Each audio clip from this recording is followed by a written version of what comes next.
Okay, let me tell you this. I was going to tell you this.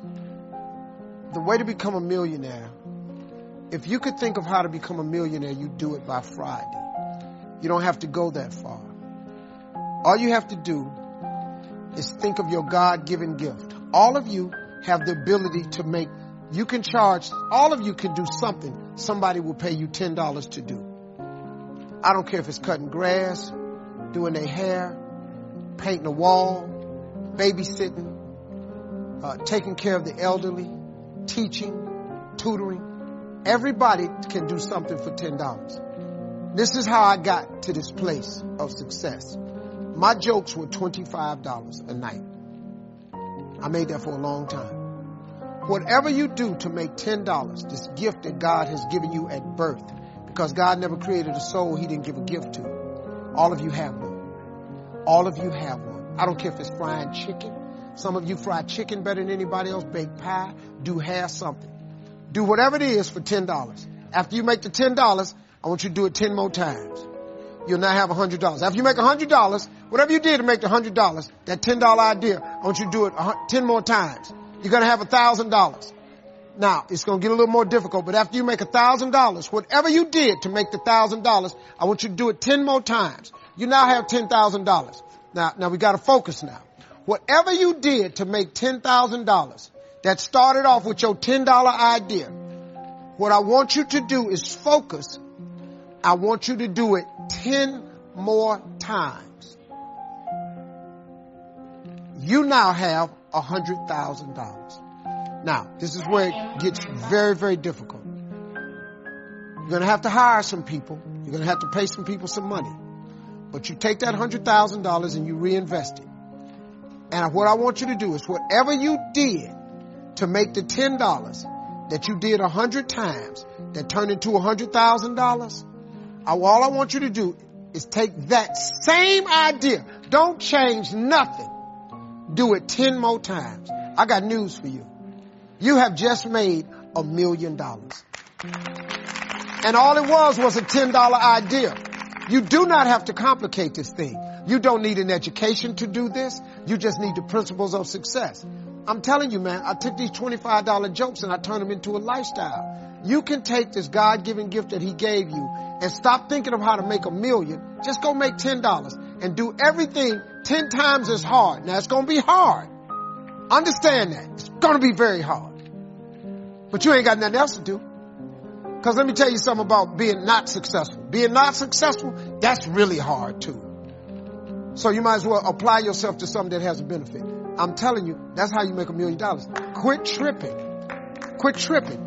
You have the way. God has already given it to you to make $10. All you got to do is do it in multiples. That's all anybody do. That's all. It's just 10 people got on Facebook. Then 10 more people. Then 10 more people. Then 10 million got on. Now they got 100 million people on Facebook. Now, but you just do making billions of dollars. It's the same thing. It's what it is. You have it in you. You just got to apply. And you got to believe that it can happen for you. How important. Stand guard at the door of your mind. And you decide what goes into your mental factory. Don't let anybody just dump anything they want to in your mental factory, because you've got to live with the results. Okay, here's the last disease, and we're through with this list. In fact, we're almost through. Hang on. The last subject is very brief. The last disease, but this one is deadly. Engage in this one, indulge in it even slightly, and you might as well forget the future, because it's going to forget you.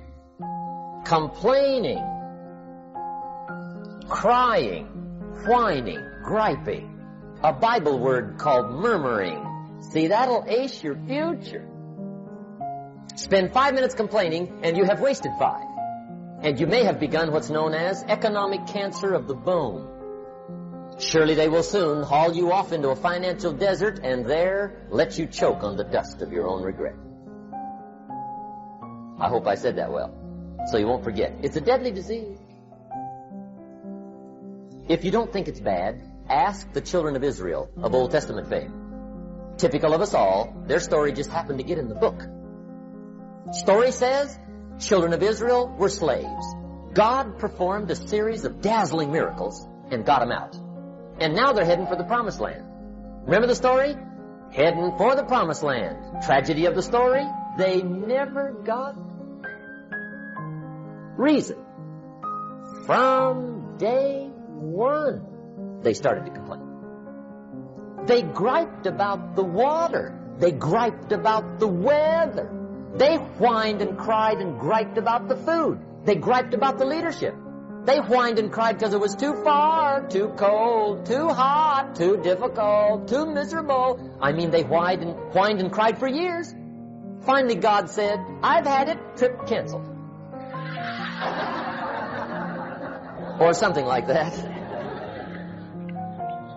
The story says they died in the desert, never got to the promised land. Which I think means two things. Indulge in this long enough, you get your future cast. And I guess it also means even God himself can only take so much. Just be on the lookout of the things that can destroy all the good you start. The war is on. And this evening, tomorrow, mentally, personally, socially, economically, you got to make sure you're winning the war. And this is part of it. There are two minds that are operating at the same time. One is called the conscious mind, and one is called the subconscious mind. I say, what's the difference? The conscious mind is where you are as a spirit, an entity, a unique identity. You are in that conscious mind and perceiving the world. I say, what about the subconscious mind? It's not a creative mind. The subconscious mind is habits. Things that you've learned and you've experienced in your life, and they become habits. So the subconscious mind is not thinking, creating. The subconscious mind, push the button, play the behavior. So here's the point. When we are in our conscious mind, we are connecting our spirituality to the biology and the physical planet that we're in.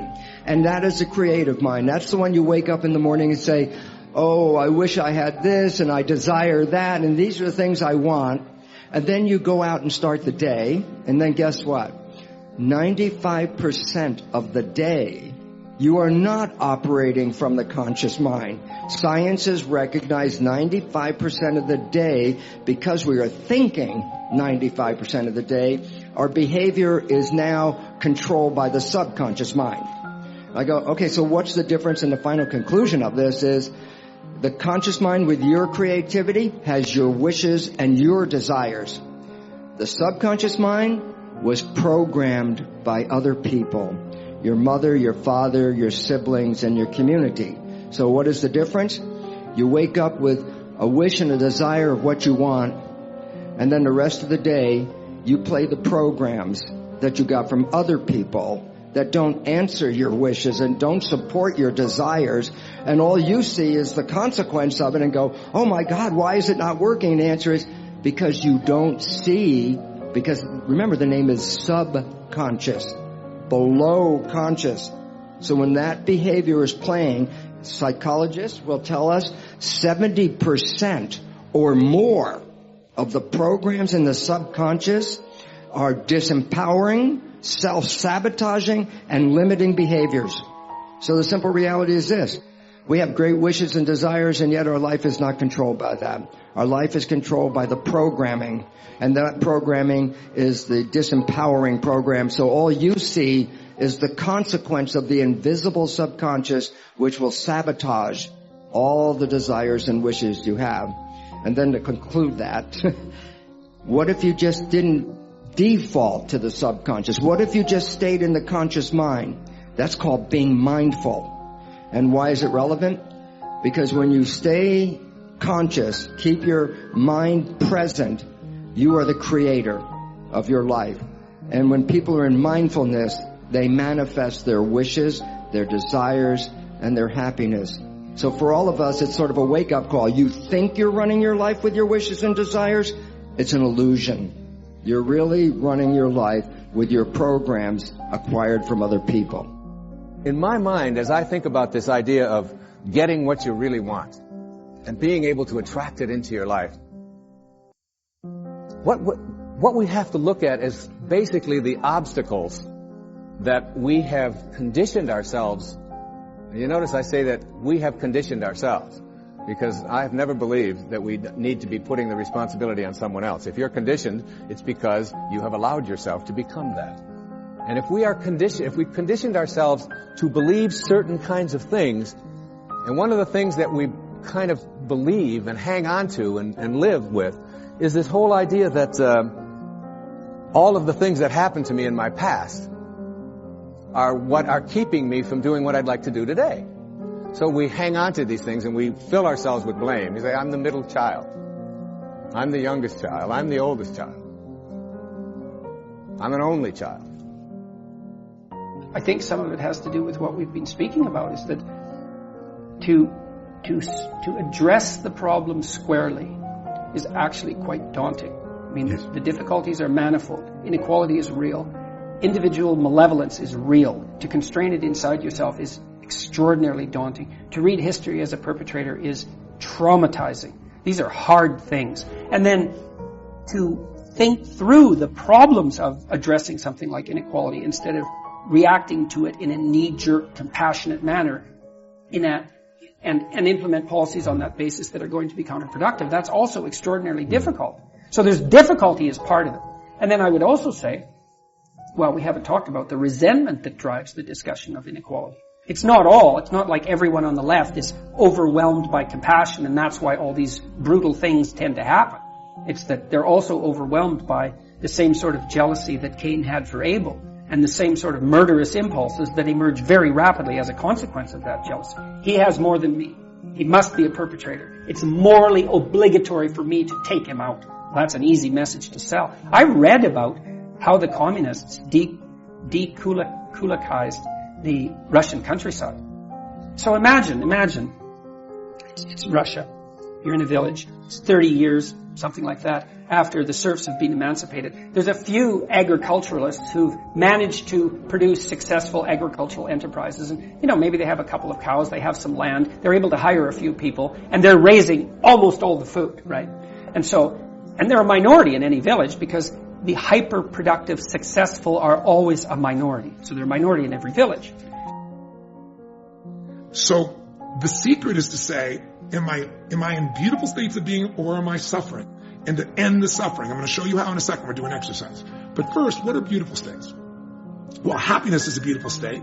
What if you made a decision today, a real decision? When I say a real decision, I mean where you cut off any other possibility. The word decision comes from incision. You cut off. I always tell people, if you want to take the island, you burn the boats, right? You have no way to go back. What if you made the decision today that said, I am going to be happy every day of my life, no matter what, even when things don't go my way, even if injustice comes my way. And the reason is not to be Pollyanna, but because life is too short to suffer.